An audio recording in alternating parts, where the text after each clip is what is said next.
അത് ഈ കാണുന്നതേ ഞങ്ങളുടെ മുറ്റത്തുള്ള വെള്ളം കേട്ടോ. മഴ കാരണം 2-3 ദിവസം മുന്നേ കയറി വെള്ളം കേട്ടോ കാണുന്നതൊക്കെ.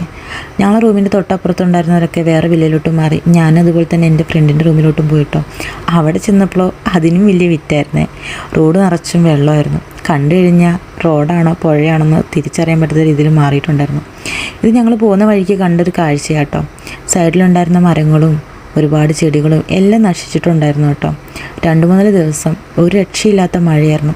അതുപോലെ തന്നെ ഞാൻ എൻ്റെ റൂമിൻ്റെ തൊട്ട് മുന്നിലായിട്ട് വലിയൊരു മഴ ഉണ്ടായിരുന്നു. അതും ഇതോടുകൂടി വീണു. പക്ഷേ എനിക്കത് വളരെയധികം സങ്കടം ഉണ്ടാക്കിയിട്ടുള്ളൊരു കാര്യം കൂടി കേട്ടോ. അതിലത്ത് ഒരുപാട് കിളികളുണ്ടായിരുന്നു.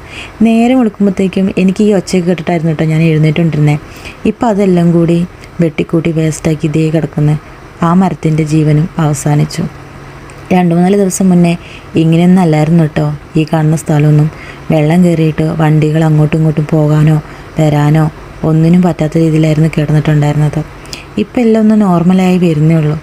പക്ഷേ സാധനങ്ങൾ മേടിക്കാൻ വേണ്ടി പോകാൻ പോലും നമുക്ക് പറ്റാത്തൊരവസ്ഥയായിരുന്നു 2-3 ദിവസം മുന്നേ.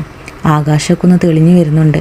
എന്നാലും ഇരുണ്ടും കൂടി നിൽക്കുന്ന ആകാശവും തെളിഞ്ഞു വരുന്നൊരു ഭൂമി അന്തരീക്ഷവും എല്ലാം കൂടി കാണാൻ നല്ല ഭംഗിയുണ്ട്. അതെ, എൻ്റെ ശബ്ദത്തിൽ ചെറിയ വ്യത്യാസമൊക്കെ ഉണ്ടാവില്ലേ? എനിക്കും കിട്ടി മഴ കാരണം ചെറിയൊരു പണി.